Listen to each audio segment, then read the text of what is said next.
All right, all NFL fans, welcome back to the JW Sport Network. My name is Jason, and I will be going through my Week 7 picks, predictions, talking about some of these lines a little bit. Should you throw some money in this weekend on some of these games? Should you throw them into your parlay, kind of build them onto a parlay? You know what I'm saying? So let's not waste too much more time and let's get into it. So the Pittsburgh Steelers, 20, I think they should handle business against the Bengals here. I mean, the Bengals don't really have too much going for them. I mean, they have Jamar Chase, you have T. Higgins, but of course, when you don't have Joe Burrow, who really puts his team on his shoulder, literally, because they just refuse to give him an offensive line, refuse to give him any kind of defense. So when you have anybody else in there at quarterback, when you don't have that top-notch, incredible quarterback play that Joe Burrow brings, you're going to see a major drop-off, and we've seen it. The Bengals did put up a pretty good fight against the Packers there, but and a lot of people I know are going to be picking the Steelers, rightfully so. Steelers are looking good. They've been looking better and better every single week. Defense is improving every week. Aaron Rodgers and the DK Metcalf connection is absolutely wild. Kenneth Gainwell, keep pounding it with Kenneth Gainwell. It seems like he's playing a lot better than Jalen Warren. But like I said, I really don't think the Steelers should have too much of a problem. Now you have a week's worth of tape on Joe Flacco, and then you do have the whole tape conversation where you really don't have film on him in the Bengals offense. But I mean, Joe Flacco has played this game for so long, and now he's to a point where he's even more limited, even when he was at his best. I mean, just in the terms of not being able to move. Flacco, he's an experienced veteran. You can't fool him. He knows what he's looking at. It's just a matter of fact of could he be consistent in terms of accuracy? Can he doesn't really have too much arm left, but it's not going to be enough versus the Steelers. I do like the fight. I do like the second half they put up against the Packers defense, but I don't think they're going to do that to the Steelers. But the Steelers should win pretty convincingly. But I would just kind of keep an eye on this one. I wouldn't bet on it because Thursday night football games have been absolutely absurd. Both teams are coming off of a short week, and this, so wait, hold on. But yeah, both are coming out on a short week. It's a AFC North matchup, so it's really not a game I would put money on. I mean, if you're confident in that Steelers defense, and then Aaron Rodgers doing his thing with Jamar Chase, if they could, continue that, if that offensive line could continue to get the time go, continue to protect Rodgers. Just I kind of worried about the tackle situation. Sometimes Roderick Jones has not looked good at times, and the tackle situation is not the best. And if you can't get the run game going, you should still be fine as long as Rodgers can get that ball out quick to Chase and Higgins. And Mike Gesicki is out too, so that's so I think that's a worthy note.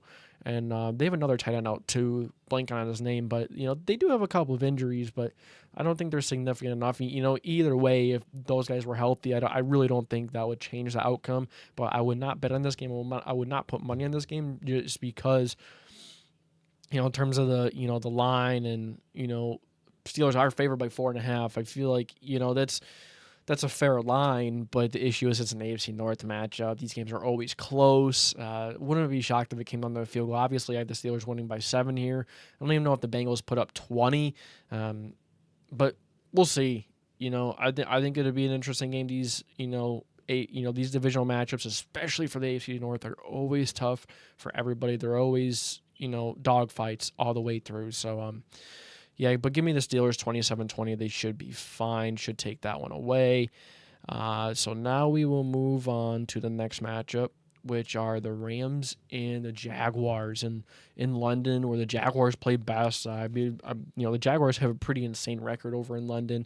They always find ways to win over there. It's just like it's literally like their second home. There was a point where Jaguars had like a couple of 2-win seasons, and they were in London twice, I believe, and that's like the only place they won. They did not win in America for for a year and a half or some crazy stuff like that. But nonetheless, this is a Jaguars team. They're going to play good defense. Both of these teams are going to play some really good defense. I think it's going to be a defensive showdown, low scoring. Would not take that over. But that 3.5, for the Rams, I do like that because Trevor Lawrence and in this Jaguars offense, I want to see them operate under pressure. It felt like Seahawks were able to pressure Trevor Lawrence quite often and quite a bit, and I felt like that really made this Jaguars offense, not really anemic, but they really did struggle. So not to not to but not to rain on their parade, in London here, but the Rams have a really good defense line, as well. You have Byron Young, you have Jared Verse. There are 4 or 5 guys in that defense line that can consistently pressure a quarterback and get home. So, I think Trevor Lawrence is going to have a hell of a day. I think he's going to get hit a ton, and I think it's going to rattle him. And I think that this Jaguars defense is really good too. I feel like the Jaguars have to try and stick to the run game if they could. It's going to be difficult to get it going against the Rams defense, but so that's what I mean. If they can't even get the run game going with ETN, but I mean, anything's almost possible with ETN. He's very good.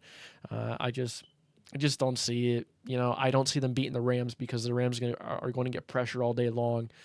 It is in London, so the Jaguars kind of do have a home field advantage there. Just even though they're going out pretty far out there, and it usually takes a toll on all the players, but I just don't think the Jags have enough. I think Matthew Stafford, Puka is actually going to be out, so that's something worthy to know. How is this Rams offense going to be without Puka? Do have Devontae Adams, who is still wonderful. I don't know why people think he's washed. He is not. And they have other guys that are capable of making plays. Kyron Williams can make big plays in the passing game. You have Higbee and a couple tight ends that could step up, but going to be difficult to get anything going over the middle of the field. So, Devin Lloyd is out too. So both have a superstar out on both sides, but I think that Matthew Stafford overcomes it. Who do you trust more, Matthew Stafford or Trevor Lawrence?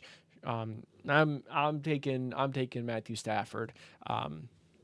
But if the Jaguars could get the run game going, Liam Cohen has done wonders with that run game. They get the run game going. They got a good shot in this one, but I don't think they do. So give me the Rams 23-17.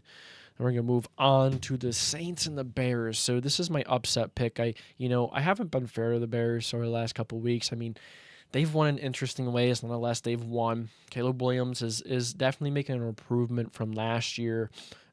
He's still not completing enough passes. His accuracy is still, a little off and inconsistent. His accuracy still isn't consistent enough. But the Bears, DeAndre Swift is coming alive. The offensive line has been playing well. It feels like this entire team has taken a step forward. It does kind of feel like, we're going to see how the run defense does, though. The run defense has had times where they have struggled this year, and I think this is a game where it struggles. The Saints are on the come up. Even though the record doesn't show it, they are getting better every week. They're playing well this year. They just can't, start and finish games well. They can't finish drives well. It's kind of the big issue. Both of these teams are going to struggle in the red zone, I believe. But I'm taking the Saints. I think the Saints are due. They've been putting really close games together versus, they put up a good game versus the Patriots there. They gave themselves a shot to win that game. Obviously they didn't, but playing a red piping hot Patriots team and, put up a game that they did, that's pretty impressive. The defense is getting better every week. Spencer Rattler is improving. So I think the Saints take this one. I think Chicago is favored by a lot for winning the last 2 games very closely. You struggle versus the Raiders. You pull one out against the Commanders there, but I think Kellen Moore and I think the Saints are going to go into Chicago and they're going to upset the Bears here. I think it's a trap game. The Bears have been playing well. Heck, they're 3-3. They're looking all right. It feels like this entire team has taken a step forward, like I said, but I think people are sleeping on the Saints. So give me the Saints 26-23 over Chicago. Spencer Rattler and co get their second win. Over unders 47.5. I don't see why not. Caleb Williams and, both teams in general have been playing well. Defenses, I think, are going to struggle in this game. So that over, I think, is a pretty good take. But I would not, I don't really like that line. I wouldn't play that line. You have the Dolphins and the Browns. This is going to be an interesting game. It's probably going to be a slop fest, really sloppy game from both offenses. Although I did like Dalen Gabriel, the way he played the first couple of weeks he's been playing. We'll like to see him to continue to, develop and improve, and I think he will. I really think he needs some help, though. Doesn't really have enough help. Sacked 6 times, and just had a, versus the Steelers, and The receivers can only do too much. These receivers are not the best in the league. I like Cedric Tillman, but he can't do it all by himself. He's not great. You need other guys in there. I do like the tight ends, David Njoku. That hurts him going down, but Fannin has been pretty good, so I'm optimistic there, and I think that the defense is going to win this game for the Browns. We've seen that the Dolphins' offense is explosive, and they do have big plays here and there. With Jalen Waddle, Devin Achane is running the ball as well as anybody. He's playing really well. But the other big issue I'm going to point to here is the Dolphins' run defense. The Dolphins' run defense has been horrible. I have not been able to stop a nosebleed. They couldn't stop Rico Dowdle. They ran all over them however they wanted to. And then last week, once again, the Chargers pretty much ran how they want, even without Marion Hampton. So I think Quinshon Judkins is going to have a big day, and the Dolphins are just going to, I think the Browns are going to salt this one away. The run game and their defense, I don't think this Dolphins offense can make that extra play versus that Browns defense. And the spread is 2.5. I don't think so. I wouldn't touch it. And the line is 39.5. I'd go under, to be honest with you. The offenses are going to have a long day. Going to be, because the Dolphins' defense is better than what people give it credit for, and they will get pressure on Dylan Gabriel. That is if they could even stop the run, which will make it difficult at that point. So I really don't think this game goes over 40 points, 39.5 at that. So give me Cleveland 2016. It's going to be their defense and their run game that get this done. Dolphins' issues can't stop the run, and their offense isn't consistent enough. Tua needs help. Really was not a fan the way Tua came out and kind of pointed fingers there. I feel like when you're being paid as a leader, you're being paid all that money, and you're like the expected leader of the team. I feel like coming out in a press conference, in a public press conference, and talking about players only meetings and then players being late to them and all that. I don't think that was the right move to make. I did not agree with that. I could maybe say yeah, I understand the frustration if players are late to meetings or whatever, but nonetheless, just not something you should say in a public press conference. In a media availability and in a media setting. It's not a wise choice, but Browns 2016 over Miami. Little drama going over there in Miami. And then the next one, not going to spend too much time on this one. The Patriots are favored by 6.5 over the Titans. Even going to Tennessee, over and under is 42.5. I think this one absolutely hits. I think you get over, and I think you could pay, and I think you could take the Patriots 6.5. The Patriots should win by 10 plus. To be honest with you, even more. The Patriots, even though it's, the interesting thing about this game is a lot of people are going to be talking about, the Titans just fired their head coach, and when teams fire their head coach, they somehow come away to win the next week. I don't think that's going to happen. The Patriots are a different team. They're not one of those teams that you could take lightly, as we've seen the last couple of weeks. Drake May is playing out of his mind. He's an MVP candidate. You have Diggs and everyone just stepping up, making plays. I do wish they would give the ball to Trayvon Henderson more. I feel like he's been playing better. I think they're trying to force it with Stevenson too much. He's got the fumbling issue too. So, and I understand why they're keeping it with him. You don't want to give up on somebody, but you have someone that's a little younger and that has that's a little higher, a little more potential. So I don't see why you're not putting him in there more. But Patriots favored by 6.5. Give me the Patriots all day long. Shouldn't have too much of an issue with the Titans. I just don't have much confidence in the Titans, man. They're one of the worst teams in the league, right there with the Jets. They're fortunate to have one win.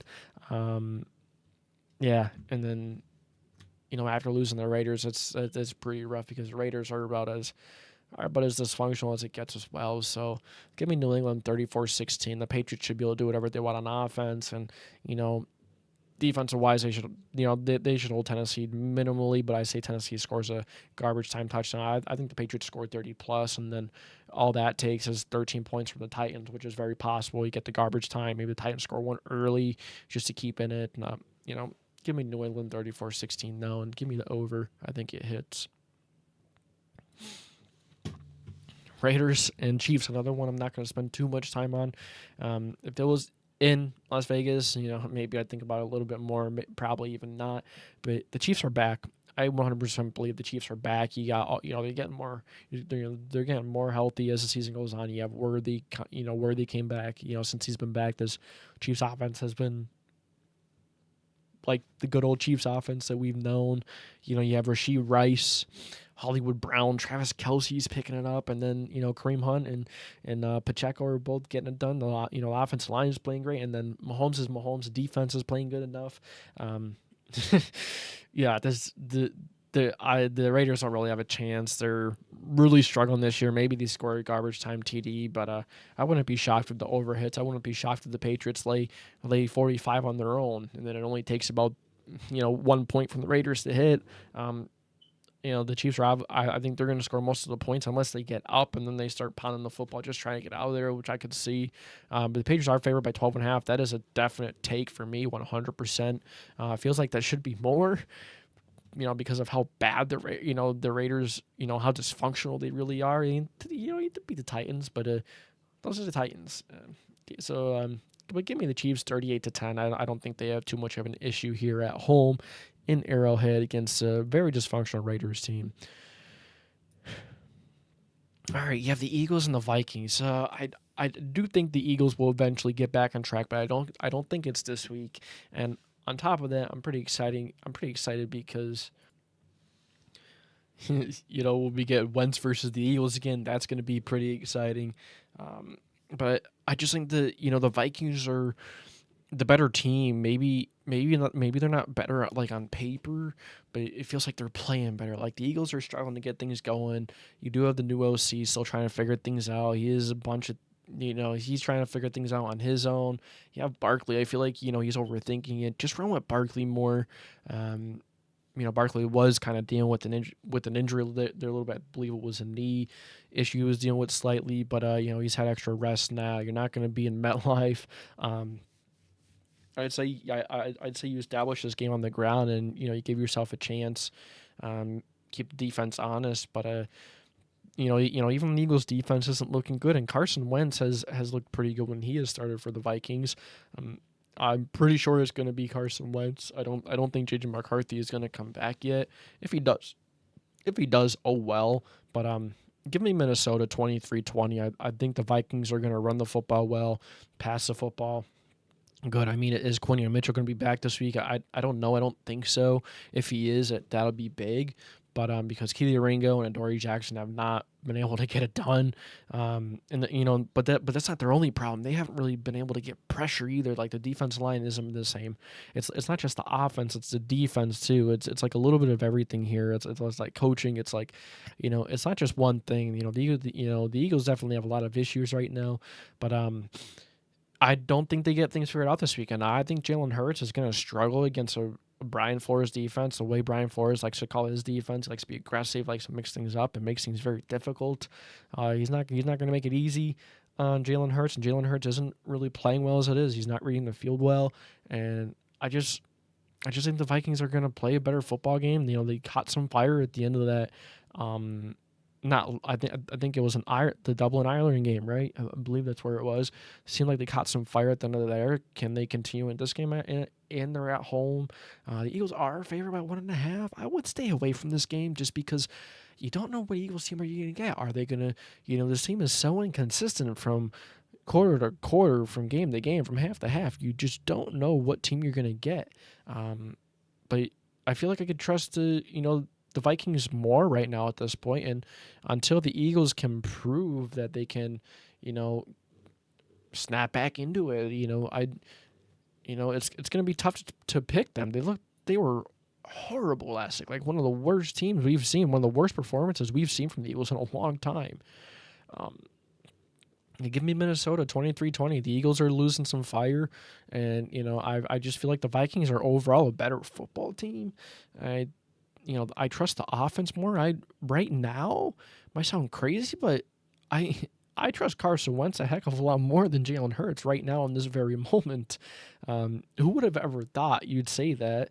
The way Hurts has played in the past, and then what happened to Wentz, it seemed like he was on the downfall. But with KOC, he's getting the best of what he could out of Wentz, and It feels like Wentz is definitely been the better quarterback so far this year. Right here at this very moment, which is insane to say, but it just feels like that's the truth. But you got the Panthers and the Jets. This could be a sneaky trap game. Maybe the Jets find a way to win this game. We've seen the Panthers away, not at home. Panthers have been inconsistent, but I think they've caught some fire. They've won the last how many out of last what 3 out of 4 games are looking pretty good.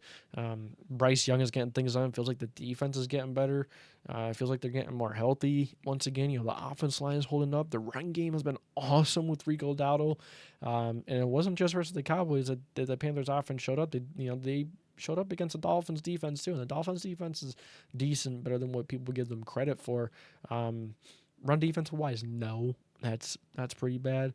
But the Panthers going to New York, I think they're going to finally get that one on the road and figure it out. Now the over, the over under for points total is 41.5.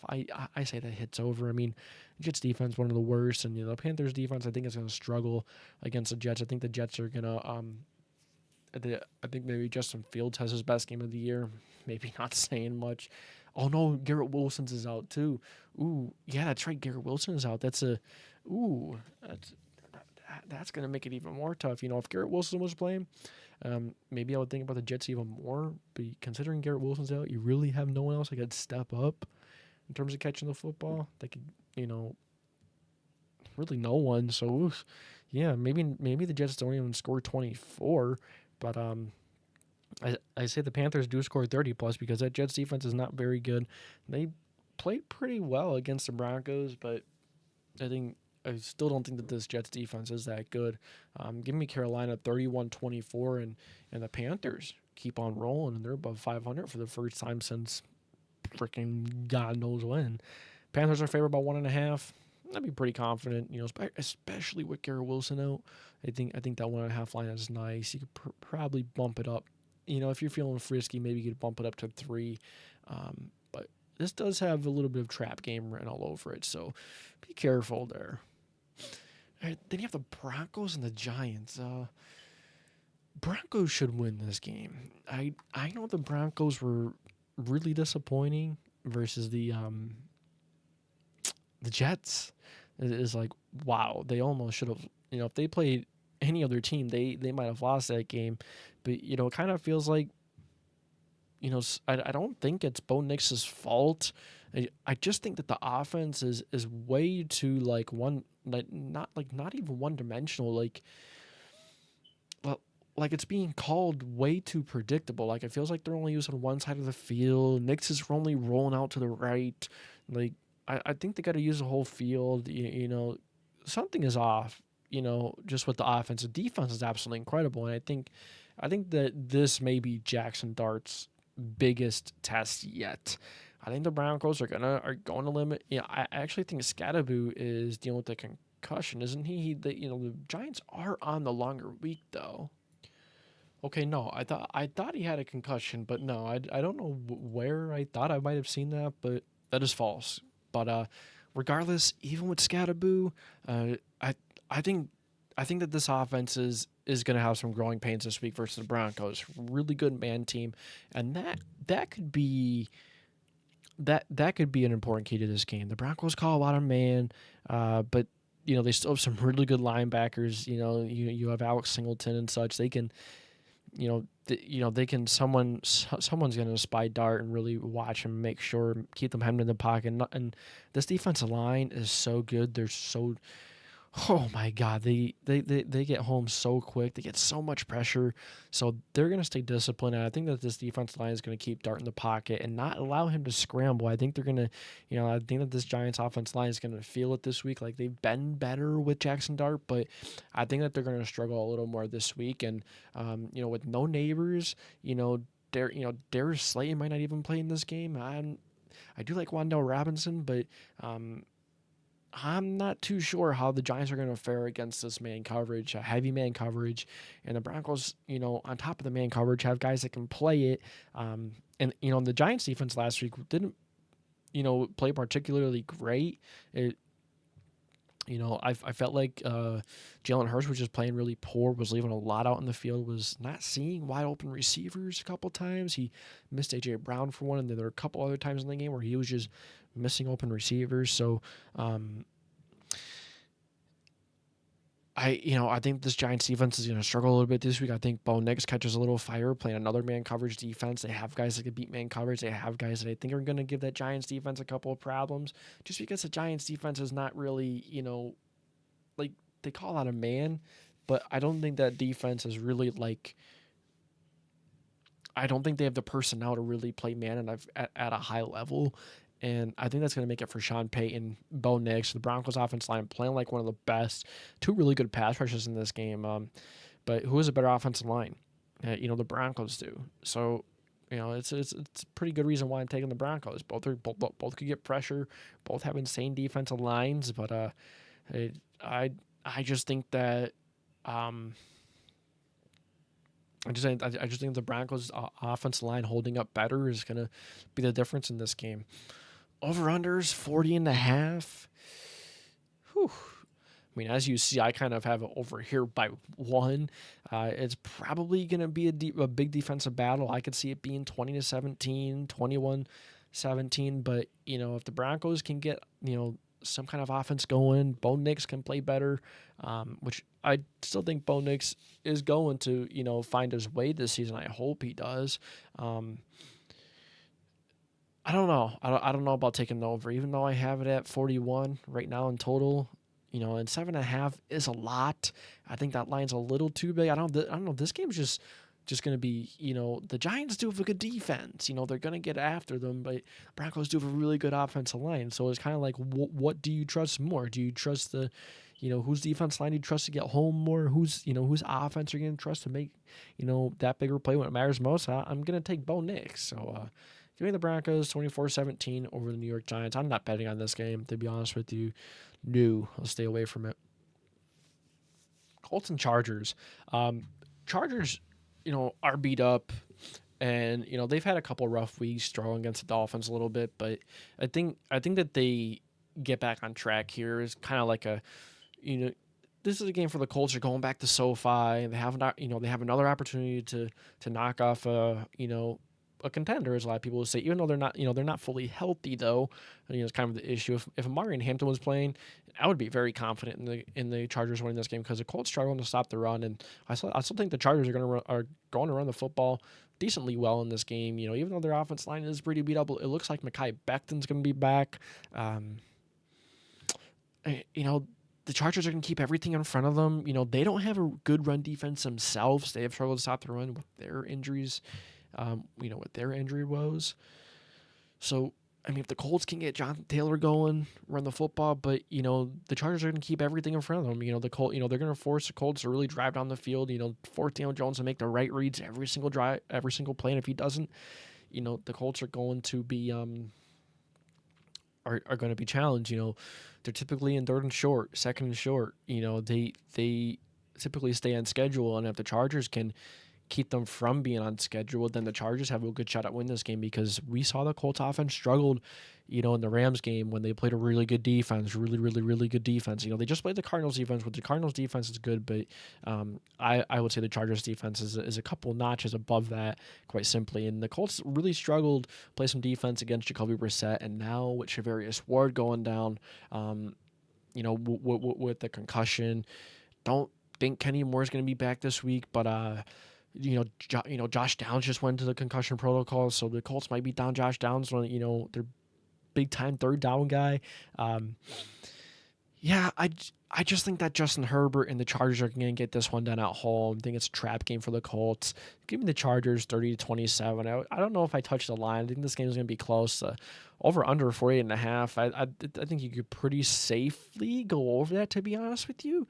Even though the Chargers defense is really good, they are beat up a little bit. If the Colts can get that run game going and piggyback off that run game into play action, catch the Chargers, creeping into that box a little bit.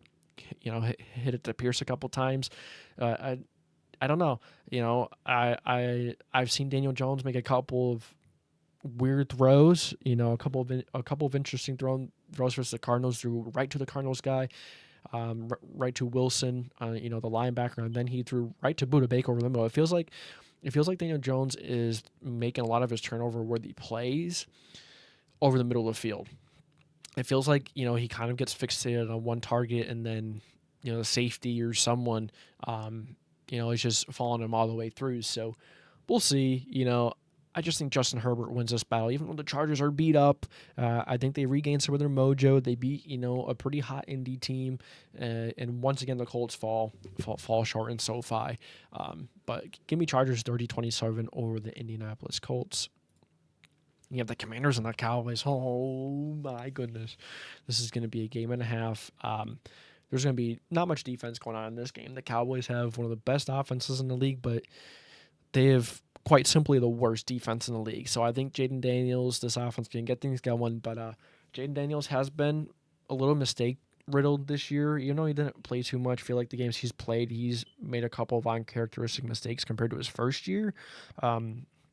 Last game versus the Bears, pretty much threw right to Jaquan Brisker. Little questionable there. And then felt like the Commanders were making a couple mistakes here and there. They outplayed the Bears, but they couldn't put the game away. They couldn't finish it. You fumble it late there. Kind of unfortunate to lose that game, but it is what it is. I just trust this Cowboys offense more. I trust Dak Prescott more. Even with no CeeDee Lamb, I heard he, we'll see when he comes back. But George Pickens has been holding the fort down. You have Ferguson. Javonte Williams has been good. Hopefully they can, get him going more consistently. But the Commanders have been good at running the football for the majority of the year. So I think they run the football on the Cowboys pretty well. But, when it comes down to it, I'm trusting Dak Prescott. I think that Dak Prescott has played at the higher level this year, and that's kind of the difference in this game for me right now. I'm taking Dak Prescott. The Commanders like to run a lot of man defense. I know Dan Campbell really well, and the Cowboys excel versus man defenses because they have the players that could beat the man that could beat man really well. You have Ferg, you have George Pickens. He's incredible. If you have CeeDee Lamb, oh my goodness! But you still have Tolbert, you still have Turpin. You have a lot of guys that could beat man. Really, I'm really just thinking of the Cowboys offense. It's kind of like which offense would you rather in this game? And I'm taking the Cowboys offense over the Commanders. So even with Jaden Daniels playing, give me Dallas 34-30. Washington favored by 1.5. I don't think I would bet on this game over under. Over is 55. I'm pretty confident that the over hits in this game. Cowboys have one of the best offenses, and the Commanders defense has struggled at times this year. And the Cowboys defense is not very good. So pretty easily going with the over, even though it's 55.5 points. But give me the Dallas Cowboys 34-30. They should, they do have to get to Daniels too. I mean, who could get to the quarterback better? Washington could, but the Cowboys have a better offensive line, a nasty offensive line, and I think that the Cowboys just make that extra play on offense. I think the better offensive line is going to be the difference. But nonetheless, we'll see. We'll see what happens. Move on. Cardinals and Packers. The Packers should pretty much have their way at the Cardinals. Jordan Love hasn't been great. I feel like he's been wildly inconsistent. I don't think he's been as good as everybody's saying he is. Packers favored by 6.5. They should cover. Over under is 44.5. And I would say to take the under with this one pretty easily because the Cardinals defense is better than what people give it credit for. They're very good against the run, and the passing defense is better than what people think. It's not ranked well, in terms of like passing yards allowed, but it's better than people think it is. They were injured for, they did have a lot of injuries in that secondary for a good portion of the year so far, but Will Johnson playing at a great level, getting good pressure on opposing quarterbacks. But I worry about, offensive wise, I worry about the offensive line. I feel like Jacoby Brissett is maybe the better answer because, you may not have Marvin Harrison due to concussion. So not looking good, in terms of that. But, the Cardinals aren't going to be able to get the run game going. That Packers defense line is just going to pin their ears back and get after whoever's back there all day long, not really giving the Cardinals a chance. The Packers 24-13. I just need Jordan Love and, the Packers to, put games away. They haven't put their opponents away well. Perfect example against the Bengals. I felt like the Bengals actually almost had a shot in that one because they kind of rallied late. But the Packers, in general, it felt like they had a hard time putting the Bengals away because of the offensive inconsistencies. So I worry about the offense. The Cardinals have a decent defense, so this could be one of those funky games. Like, how did the Cardinals win this game? Could be interesting, but the Cardinals have struggled to put games away in general. So, this is a sneaky game. It's just that whose defense do you ultimately trust more? And it's the Packers. I trust a heck of a lot more than the Cardinals. Even though the Cardinals' defense is decent, that defense could keep it close. Their run defense is pretty good, but their passing defense is all right. And I think Jordan Love is going to struggle a little bit again. I just don't see it in Jordan Love. So give me Packers, but still, Packers have a much better roster, much better team in general. We Packers 24-13 over the Arizona Cardinals. And then after that one, got the Falcons and the Niners. It's going to be a hell of a game. I was debating on taking the 49ers in this game. Niners are favored by 2.5. Over, point total, over under point total, 47.5. I think that this will be a defensive game. I don't think there's going to be a lot of offense in this game. I think, I was debating on taking the Niners because they're so well coached. And it feels like the Falcons are a bit shorthanded in terms of coaching. It feels like Raheem Morris has let this team down in some ways. He can't go out there and play for their players, but I feel like he could be holding the Falcons back. But this Falcons team is young, and they've looked good though. Big time win versus the Bills. It is a short week for them.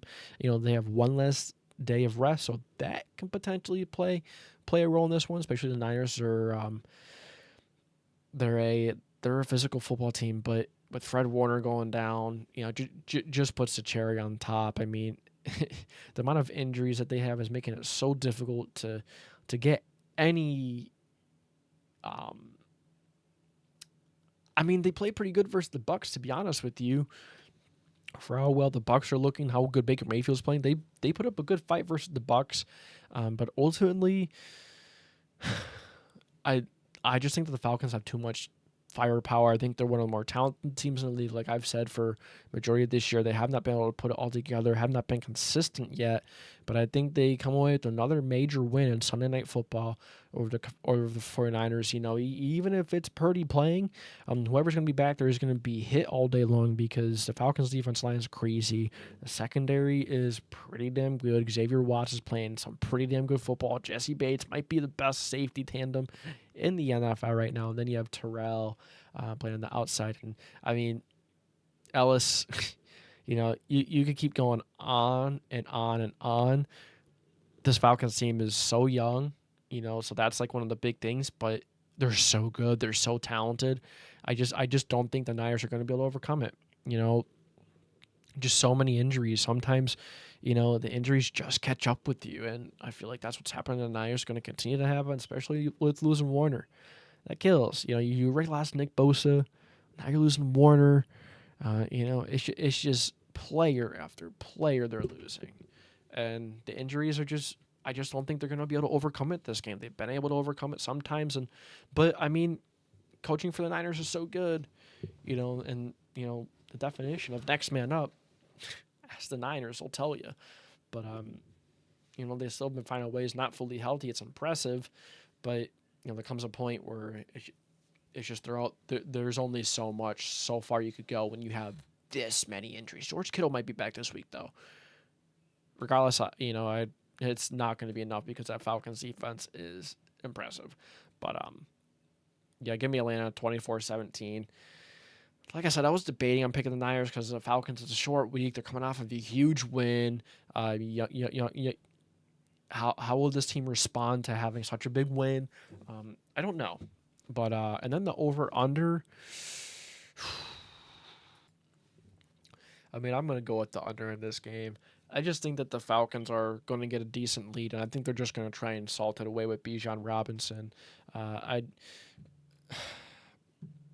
just don't think there's going to be enough scoring to be almost 50 points in this game. To be exact, over 47.5.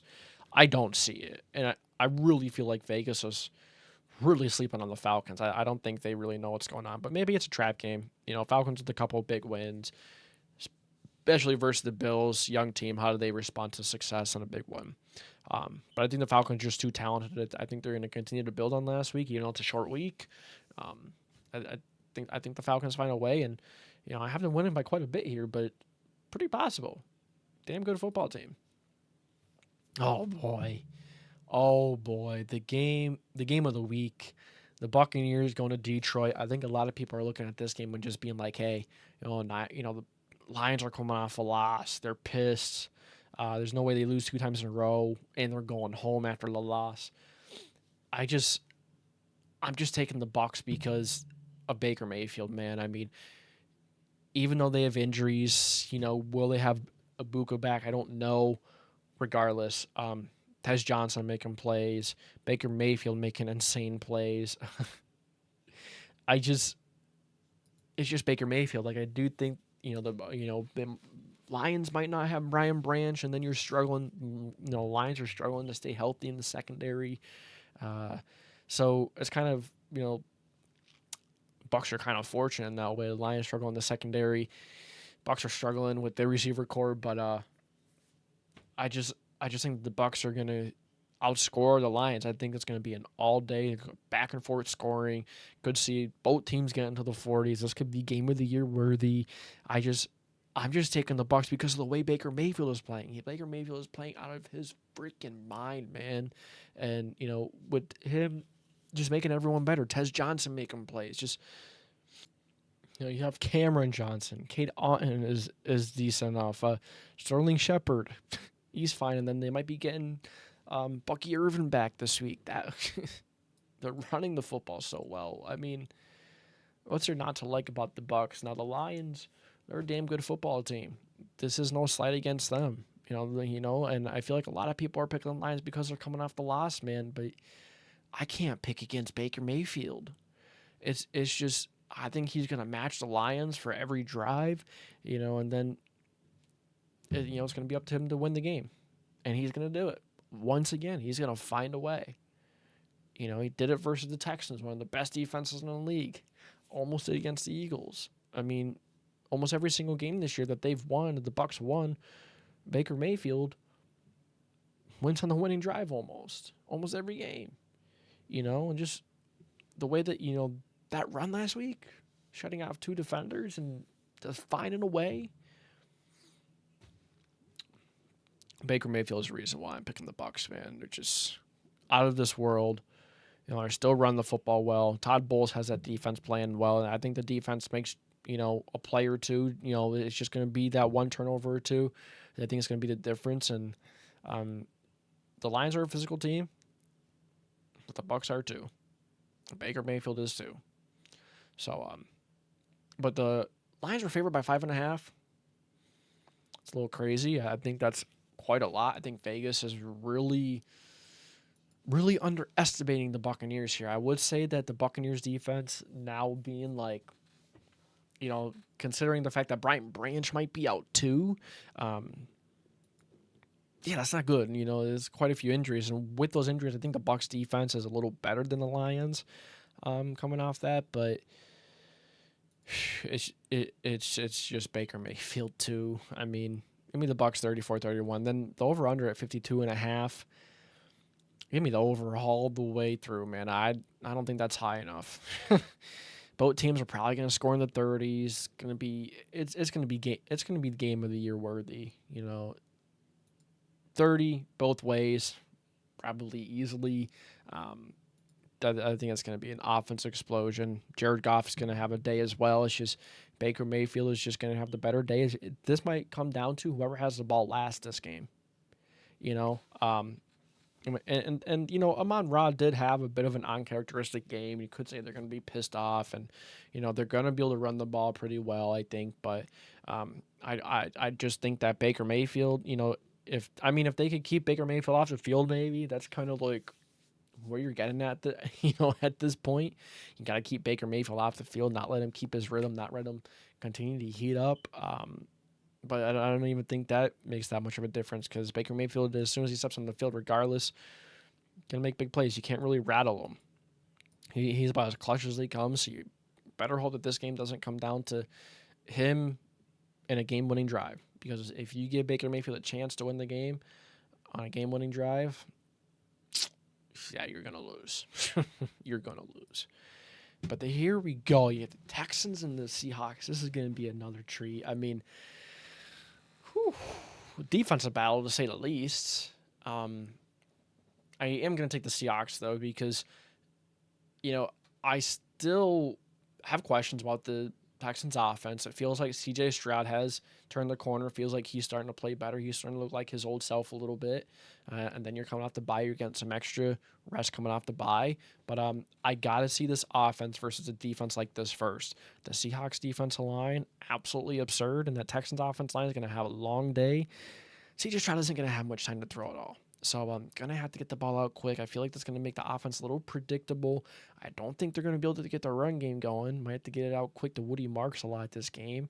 They have weapons. This is a good Texans team, and I think they're going to make a run. But I don't think it starts with this game. I think after this game, they're going to get back on the winning streak, and they're going to continue to, and they're going to stay hot after this game. It's just a Seahawks defense. Even though maybe their secondary is still beat up a little bit, their defensive line is just out of this world. You saw how much they Trevor Lawrence, or they pressure Trevor Lawrence, and how much of an effect that had in the that had in the game. And now, it's in Seattle too. Seattle is one of the most difficult places to play in the NFL. Might be the most difficult. I mean, heck, it's not named number 12 for no reason. That the crowd gets into it. I just think, and then that makes communication even more difficult when the offensive line isn't that good, and it's just a mixture of things. But give me the Seahawks, and the way Sam Darnold is playing, Sam Darnold, Baker Mayfield, both going at it for MVP. But the way that the Seahawks offense has been playing, I mean, give me the Seahawks 24-20. I trust that Seahawks offense a heck of a lot more, even though it's probably going to be a low scoring game. I still have it being 24-20, both in the 20s, and covering that over. Even though the Texans defense is incredible, that Seahawks offense is incredible. So, Jason might be one of the best receivers in the league this year so far. So I have a lot more confidence. I'm taking the offense I trust more. I trust both defenses. Both defenses are championship caliber, but I'm taking the more complete offense. I think that Sam Darnold's playing at an absolute, like I said, he's playing lights out. Jason's playing great. Can run the football. Their offensive line is good enough. It's pretty good. So, yeah, I'm just taking the offense that's more complete, and I trust more. Both defenses are going to play out of their mind. There's only so much CJ Stroud can do and an offense can do when the offensive line is probably going to struggle as much as it is going, against the Seahawks front. But yeah, fellas, that's going to be it for me. I appreciate you guys tuning in to the JW Sports Network. This was Jason. If you enjoy, make sure to like, subscribe, put that post notification bell on so you don't miss any future videos. And I'll see you guys next time. Appreciate you.